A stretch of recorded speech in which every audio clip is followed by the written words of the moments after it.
The Akatsuki. You know them, you love them, but there is some members of the Akatsuki that are more well known and more loved than others. Crowd favorites such as Nagato, Itachi, and Kisame. And while I've already covered Itachi in full length, if you want to see that video, please click right here. I've been asked a lot to cover another person on that highly esteemed list, Kisame. And the best part is, just like Itachi, you probably don't know that much about Kisame. You might think you know a lot about Kisame, and if you've watched the anime, you know a good amount about him, but there's a lot that you still have yet to learn. But that's what I'm here for, so please, for me, for the hard work that I put in, please like this video, subscribe to the page, and hit that noti bell. But before we get into any of that, guys, I'd like to talk to you about something that's very near and dear to me, and that's online safety, and more specifically, using VPNs. And I'm not talking very powerful ninjas, no, I'm talking virtual private networks, more specifically Surfshark VPN. Surfshark is a VPN that I've been using for a while now, and it's for a multitude of reasons. As somebody who has to dumpster dive into the deepest and darkest corners of the internet for as much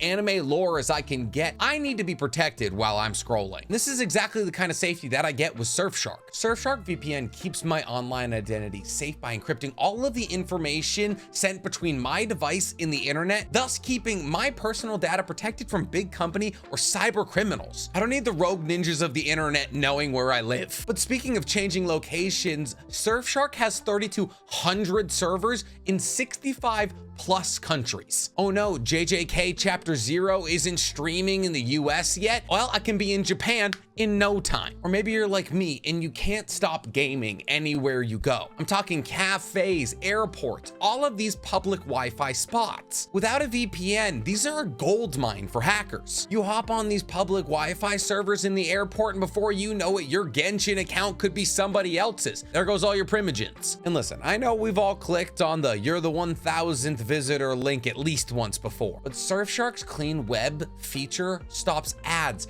phishing attempts, and even malware from entering onto your systems. And while they're doing all of this for you, they're not monitoring or tracking any of your information. There is no connection or activity logs kept on each person. So what are you waiting for? Use code HAMMER23 and sign out to get 83% off your sign up in 3 extra months for free. And if that's not good enough for you, Surfshark offers a 30-day money-back guarantee, so there is no risk for you to try it. So go ahead and click the link in my description or my pinned comment to get surfing safely, baby. Let's start these videos in the way that we always start these videos, by asking the easy question. Who is Kisame? Kisame is known by many names: the monster of the hidden mist, or the tailless-tailed beast. And he deserved these names. He is an S-ranked bingo book ninja from the hidden mist. He was a part of the 7 swordsmen of the mist during their strongest ever generation. In fact, he is the strongest member of the 7 swordsmen of the mist ever. And he was the 3rd strongest member of the Akatsuki, which is saying something on account of the fact that everybody in the Akatsuki was insanely powerful. All right, I'm sorry, he was 4th. It goes Obito, Nagato, Itachi, and then Kisame. But before we get into all of his accolades and describe how he accumulated all this massive amounts of power, let's talk about his beginnings.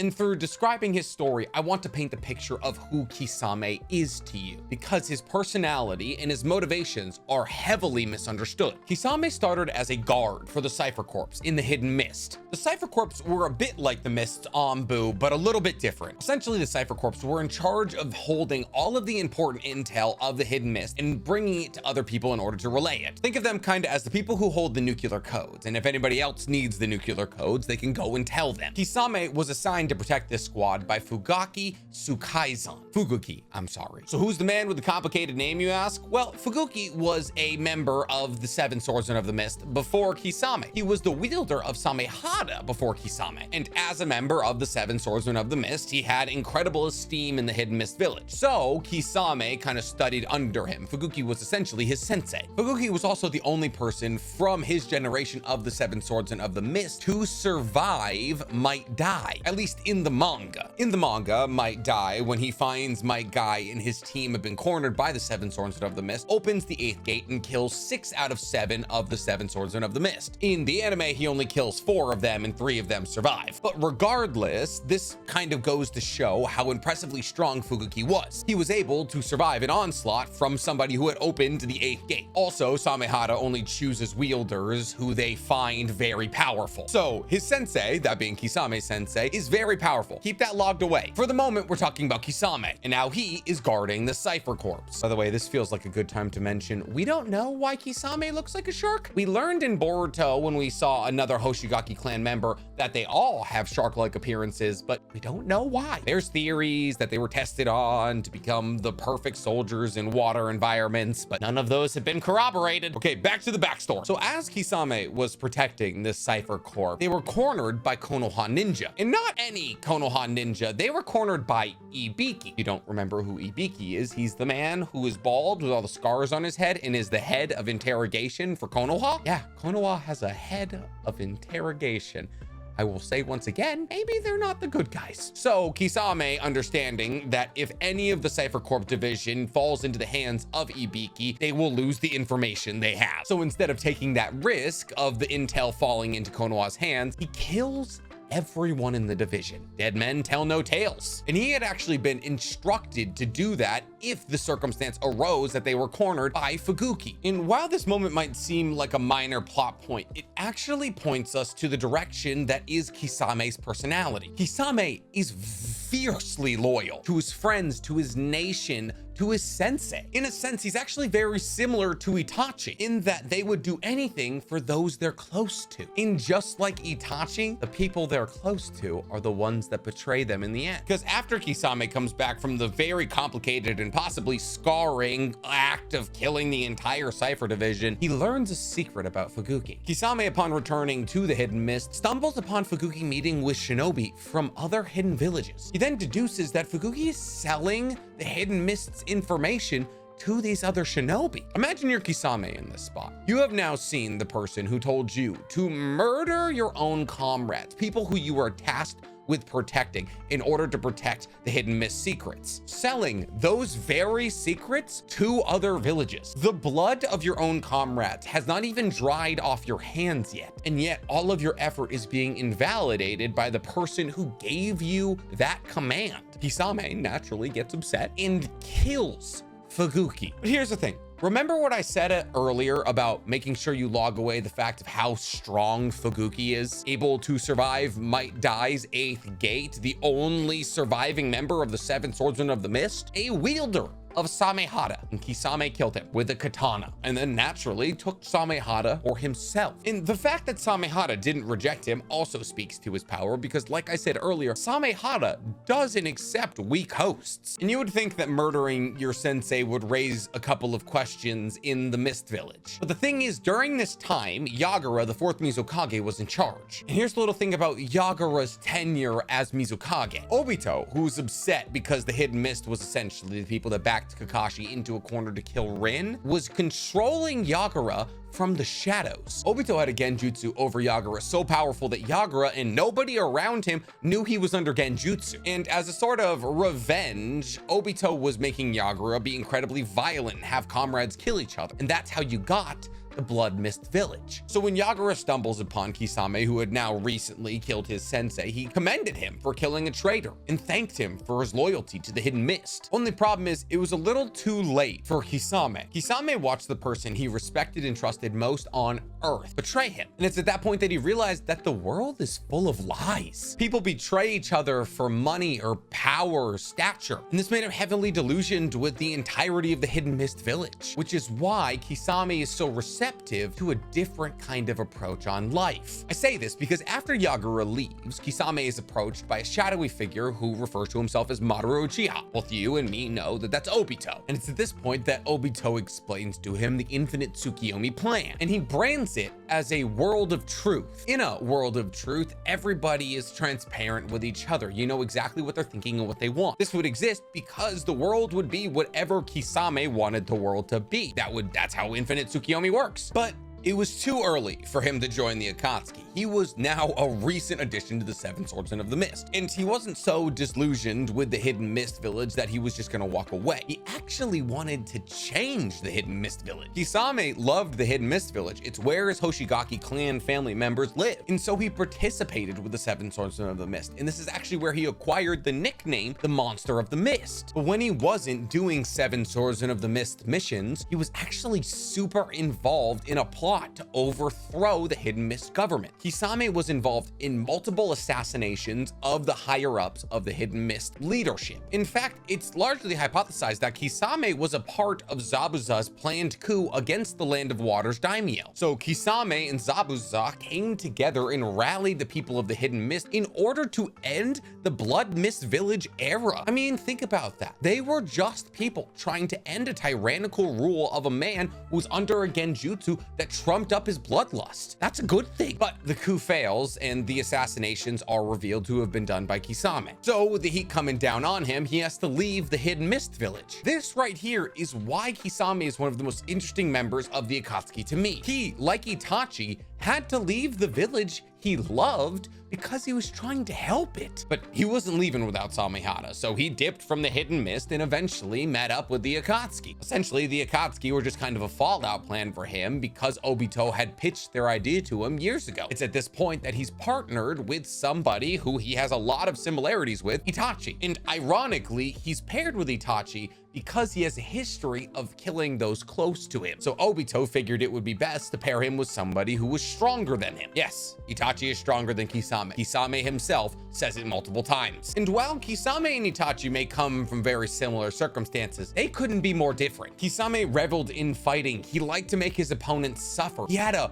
beast side of him, while Itachi preferred to get fights done as fast as possible because A, he didn't want to expend all his chakra, but B, because he didn't enjoy hurting other people. Because of this, when they first met, they kind of clashed heads, but ironically, they actually become very close friends. And we actually see over the course of the manga, the anime, and one light novel, Akatsuki Hiden, that Kisame kind of loved Itachi. I'm going to tell you a story from the first chapter of Akatsuki Hiden, which is all about Itachi and Kisame's relationship. Itachi and Kisame have been together for a couple of years at this point, and they're taking shelter for the night in a cave.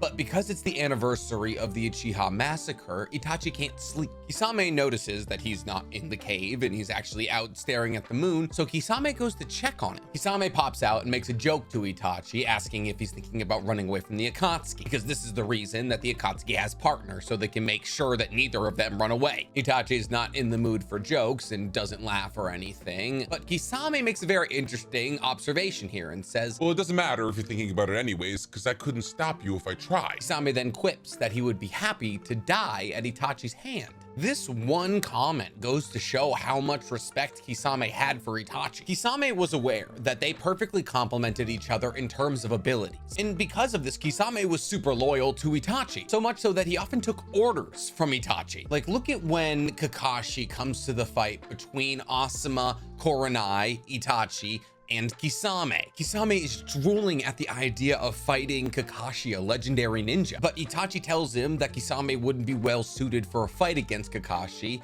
and therefore Itachi should fight him. And Kisame backs off. He listens to Itachi. And remember how I said Kisame revels in fighting? He even retreats when Itachi tells him to. This is because of the profound amount of respect he has for Itachi's intelligence and power. Like when both of them observe that Naruto is now being escorted by Jiraiya, and Kisame says that he stands no chance against Jiraiya, but that Itachi would be a good one-on-one for him. This connection is so deep that in the anime, when Kisame finds out that Itachi dies, he's very visibly saddened. So much so that Zetsu worries that Kisame will abandon the Akatsuki because Itachi's no longer in it. And Itachi is the person who would stop him from fighting more often than not, because Itachi would end fights before Kisame would even get a chance. But he liked him so much that it overrid this kind of inability to allow Kisame to fight. But back to the story from Akatsuki Hiden, because it's very interesting. After Kisame and Itachi spend some time staring at the moon, they're heading back to the cave. But as they head back to the cave, they realize that a wall of thick mist is rolling in on them. This made both of them realize that they're being attacked by hidden mist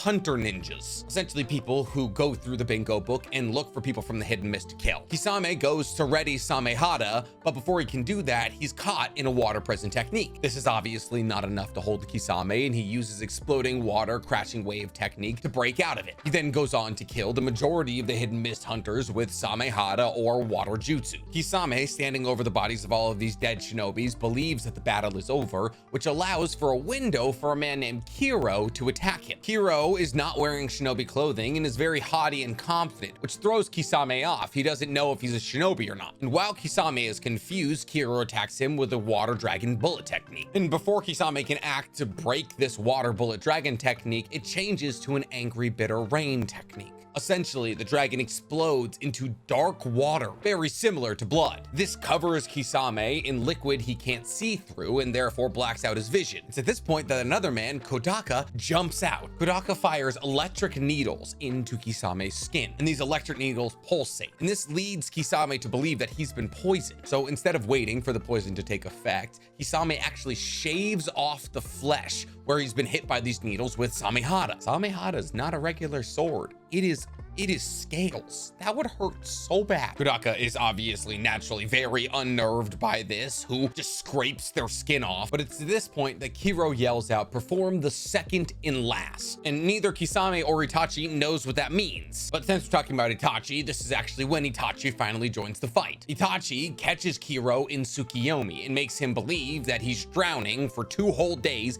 in the matter of a split second. This obviously makes Kiro collapse because that is awful. And it's at this point that Kodaka rushes to Kiro's side. And Itachi's about to kill both of them until Kodaka refers to Kiro as his older brother. And this causes Itachi to think of Sasuke, and therefore he lets them get away. It's at this point that Itachi and Kisame kind of analyze the battlefield. Kisame theorizes that the angry bitter rain is poison and that the electric needles pierce into your skin and get the poison inside of you. But upon analysis of the angry bitter rain, they realize there's no poison in it. So they're both kind of confused. And it's at this point that Kisame says that they should follow the two and finish them off. Itachi, wanting them to get away, says we should opt to rest because Kiro, who he had just caught in Tsukiyomi, was in no condition to really get anywhere. When Kiro wakes up elsewhere, he berates Kodaka for not trying to kill Kisame and instead focusing on retrieving him. But Kodaka rightly figured out that he had no chance against Kisame, let alone Kisame and Itachi. When they wake up the next morning, Kisame says once again to Itachi that they should go after the two brothers. But once again, Itachi, wanting the brothers to get away, says that it takes a while to recover from Tsukiyomi, so they shouldn't be that far. Kisame wanted to go after them because he was afraid that they would stage another surprise attack. But this is another incredible example of the level of respect that Kisame had for Itachi. Here were two people that possibly poisoned Kisame, and yet he was not going after them because Itachi said not to. In fact, Kisame and Itachi began to move away from the brothers until they realized a bee, in fact a poisonous bee, flying towards them. This poisonous bee had a piece of paper attached to it, but when they snagged the piece of paper, they saw it was blank. But Kisame was intelligent. This is what a lot of people don't realize about him because he was so bestial. He recognized the piece of paper from his time in the Cypher Corps